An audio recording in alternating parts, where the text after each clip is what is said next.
When you reach 70, the job of money changes. That is where I want to begin, because most people never make that adjustment clearly enough. They keep talking about investing at 70 as if it were the same game they were playing at 45. It is not.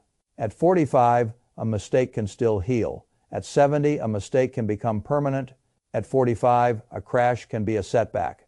At 70, the same crash can become a lifestyle sentence. I have watched this mistake repeat itself for decades. People who were disciplined, intelligent, patient savers through the best years of their working life suddenly become dangerous to themselves in retirement because they refuse to change what the money is supposed to do. They still chase growth the way younger people chase growth. They still tolerate volatility the way younger people tolerate volatility. They still let advisors talk them into products that make sense for a fee structure but not for a life structure. And then the market reminds them brutally that time horizon is not a theory, it is the whole game. That is the first rule. At 70, the purpose of investing is no longer to get rich. It is to stay safe, stay liquid, and stay calm enough that your money does not ruin the years it was supposed to protect. Before I tell you the 3 investments I trust most for that stage of life, I want to define one word properly because it gets abused more than almost any other word in finance. Safe Wall Street uses that word like perfume. It sprays it on things that do not deserve it. High yield bonds get called safe because they pay income. Annuities get called safe because an insurance company wraps them in promises. Dividend stocks get called safe because people love the feeling of getting paid. That is not good enough for me. When I say safe for someone over 70, I mean something very specific. I mean, first, your principal should not be at serious risk. Second, the income promise should actually show up without drama. Third, you should be able to get at your money when life demands it. Those are the standards. Not probably fine, not usually okay, not safe if nothing bad happens. Actually safe, and once you use that definition, honestly, the list of choices becomes much smaller than most people think. Let me tell you why this matters so much. I knew a man who retired with what most people would call more than enough. He had roughly $2.3 million. He should have been secure, he should have been calm, he should have been able to live the rest of his life with confidence. Instead, his advisor put him into what was called a balanced portfolio. It sounded civilized. It sounded professional. It sounded like the kind of thing a prudent retiree would do. In reality, it was too heavy in stocks for a man who had already crossed into the years when he needed his money more than he needed theory. Then 2008 arrived. His portfolio was cut to pieces. What had been $2.3 million became roughly $1.4 million. Now here is the part younger people never understand until they are older. The numbers were not the whole damage. The emotional damage was worse. He was 72 years old, looking at the work of a lifetime and realizing he did not have decades to calmly ride it out. He panicked, sold near the bottom, missed much of the recovery, and lived the rest of his life smaller than he needed to because he had been taught a strategy that might have been survivable for someone younger and was poisonous for someone older. I have seen versions of that story over and over.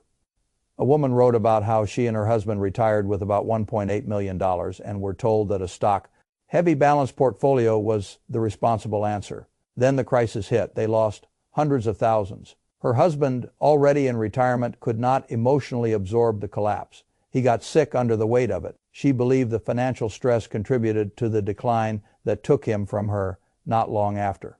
Whether every doctor would say that or not is not the point. The point is that money stress at that age is not a spreadsheet issue. It touches health, it touches dignity, it touches family, it touches every part of the life the portfolio was supposed to defend.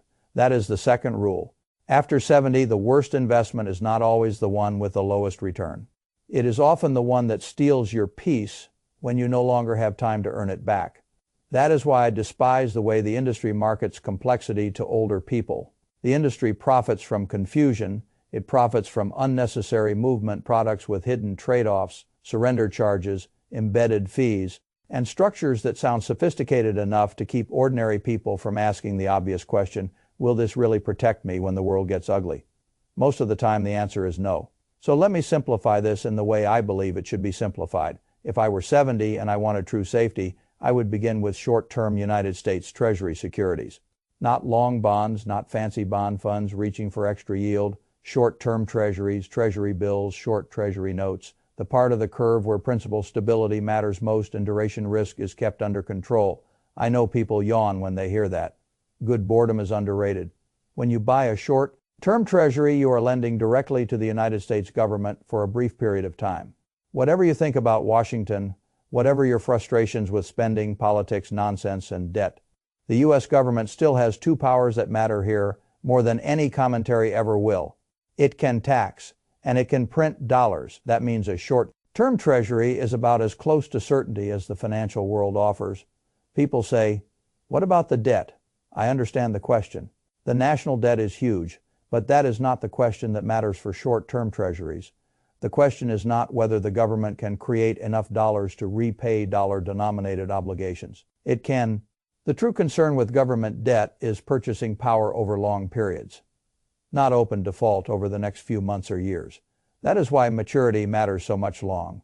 Term bonds can get hurt badly when interest rates rise. We just watched that happen in recent years. People who thought long bonds were safe learned the hard way that duration can wound you without default ever entering the picture. A 30-year treasury can lose a shocking amount of market value when rates move up. A 6-month bill does not play that game. A 1-year bill barely plays it. If I buy a short-term treasury and hold it to maturity, I know what I am getting, and when I am getting it. That is what safety looks like. That is the third rule. At 7, certainty of return often matters more than the maximum size of return. What makes the current environment unusually attractive for retirees is that short-term treasury yields are no longer insulting. For a long time, the saver was punished twice, once by inflation and once by rates so low they barely acknowledged the sacrifice of lending. But with short rates in a healthier range, a retiree can actually earn meaningful income on a truly defensive core. If someone has $1 million and can earn something in the 4 to 5% area on a large treasury allocation, that starts to matter. That is real income. Not exciting, not a rocket ship, but real. And when real reliable income shows up with very little principal risk, you should not sneer at it just because Wall Street cannot charge enough to get excited. How much would I put there? For many people over 70, at least half the portfolio. Sometimes more, 50% is a very reasonable starting point. 60% can be appropriate. 70% is not crazy for someone with low risk tolerance or with most of life as essentials depending on the portfolio. This is the foundation, the part that should still be standing when the rest of the world gets theatrical. Now, I want to talk about the second investment because this is where people get confused. A low-cost S&P 500 index fund. Some people stop listening the moment I say stocks in a conversation about safety for someone over 70. That is a mistake. Stocks are not safe over 1 year. They are not safe over 3 years. They are not even safe over 5 years in every scenario. But that is not the relevant question. The relevant question is whether a portion of a 70-year-old S portfolio, the portion not needed for near-term living, should still be exposed to the long-term growth of productive American business. My answer is yes, and not because I like excitement, because I like arithmetic. A healthy 70-year-old often still has a long runway, 15 years, 20 years, sometimes more. That means at least part of the money still has a long horizon. If you put 100% of that money into pure nominal safety, you may protect yourself from volatility but lose ground to inflation and time that can become its own form of danger. So I do not want all the money hiding. I want some of it still growing. But I want that growth exposure expressed in the safest stock form I know, a broad, low-cost S&P 500 index fund. Why not individual stocks? Because individual businesses can fail. Why not active managers? Because most of them disappoint eventually, and they charge you along the way for the privilege. Why the S&P 500? Because it is a survivor machine. Weak companies get removed. Stronger companies take their place. You are not betting your retirement on one executive team, one industry, or one narrative. You are buying a broad claim on the earnings power of large American business that matters, not because markets never fall, they do, but because over long enough periods, broad American business has always recovered and gone on. That is the difference between volatility and ruin.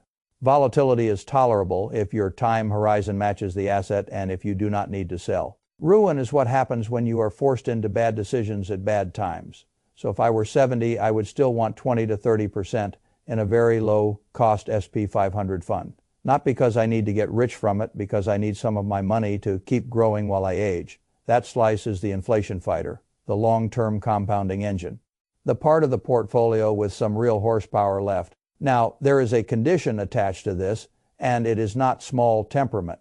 If you know you are the sort of person who will panic and sell during the next crash, then your stock allocation is too big, no matter what any spreadsheet tells you. The S&P 500 is only safe in the long run for the person who can actually survive the short run without doing something stupid. That is the fourth rule. No investment is safe for someone whose temperament guarantees the wrong behavior. I want to emphasize that because people love to ask what the right percentage is as if there were a universal law. There is not. There is only the right percentage for your income needs, your emotional makeup, and your time horizon. Some 70-year-olds have pensions and Social Security that already cover nearly everything. Fine. They can afford a somewhat larger growth sleeve. Some depend heavily on the portfolio for monthly life. Fine, their growth sleeve should be smaller, but I still want it to exist, because a 70-year-old who lives to 90 has a 2-decade problem to solve, not a 2-year one. Now we come to the third investment, and this one sounds almost too simple. Cash, not lazy cash, not random checking, account cash earning almost nothing because nobody bothered to move it. I mean properly held cash in FDIC. Insured accounts or Treasury, backed money market funds. Why? Because life does not ask permission, roofs fail, medical costs appear, family needs help, cars break, opportunities arise, and when those things happen, I do not want a 70-year-old selling stocks into a market panic or liquidating bonds at a bad moment just to handle an ordinary emergency. Cash is not a growth tool. Cash is a buffer, a stabilizer, a psychological release valve. It keeps emergencies from turning into portfolio mistakes. This matters more than most advisors admit. Advisors love to say cash is lazy. They love to tell people every dollar should be working. What they mean is every dollar should be paying them a fee in some managed product. I do not think that way. I think cash has a job, a very important job. Cash is what lets you stay rational when markets are irrational. That is the fifth rule. Liquidity is not laziness. It is freedom from forced selling. How much cash, at least a year of living expenses, is a sensible answer for someone over 70. Sometimes more, if someone spends $60,000 a year, than holding roughly that amount, or even closer to 2 years, if health uncertainty or temperament argues for it, is entirely reasonable. The point is not to maximize the yield on this cash. The point is to maximize peace of mind and optionality, and yes, with money market funds and decent high-yield insured accounts, paying something meaningful again. Holding cash is less punitive than it was in the zero-rate years. That makes the decision easier. But even if the yield were mediocre, I would still want the buffer. Now let me show you how these three pieces fit together, because none of them is the whole answer by itself. The short-term Treasuries are the income foundation. The S&P 500 fund is the growth engine. The cash is the emergency reserve and emotional stabilizer. Together, they solve three different problems. How do I generate dependable income? How do I keep some long-term growth? How do I avoid becoming a forced seller when life gets ugly? That is the architecture I trust. If someone handed me a $1 million portfolio to structure for a typical 70-year-old who values safety, I might think in rough terms like this: $550,000 in short-term Treasuries, $300,000 in a low-cost S&P 500 fund, and $150,000 in cash or Treasury-backed money market instruments.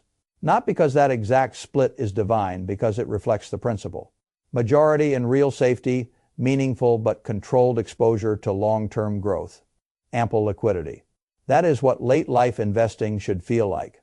Not clever solid. Now, people always raise objections. They say this approach is too conservative. They say it leaves returns on the table. Of course it does. That is the point.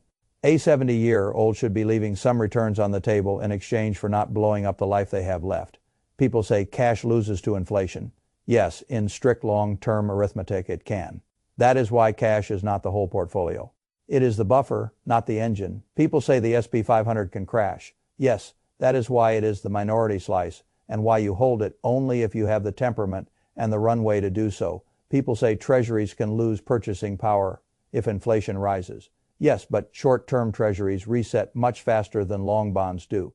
And you are not trying to solve the entire future with them. You are trying to anchor the near-term structure with as little drama as possible. Everything has a trade-off. But I want trade-offs that make sense for the life stage. That is what most people miss. Now let me tell you what I think late life investing is really about. It is not about getting the highest total return. It is not about winning cocktail party comparisons. It is not about bragging to your children that you are still aggressive. It is about reducing the chance that money becomes a source of fear during the years when fear is least useful and hardest to recover from. I have known many older people with less money and more peace, and many with more money and more worry. The difference is often not the size of the portfolio. It is the design of it. A well-designed life portfolio gives you room to breathe. It lets you stop checking prices every hour. It lets you help a grandchild without wondering whether you just damaged your own future. It lets you sleep. That is more valuable than squeezing out an extra percentage point or two. If the price of that percentage point is a great deal of anxiety and the possibility of a permanent mistake, that is the sixth rule. The happiest retiree is rarely the one who maximized returns. It is the one who minimized worry. So if I were 70, I would not ask, what can make me the most money? I would ask, what lets me live the rest of my life with the least financial fear? For me, the answer begins with short-term treasuries, a low-cost SP 500 index fund, and cash, nothing fancy, nothing theatrical, nothing designed to impress salespeople, just a structure built around safety, growth where it still matters, and enough liquidity to remain in control. That is what I trust, and at 70, trust matters more than excitement.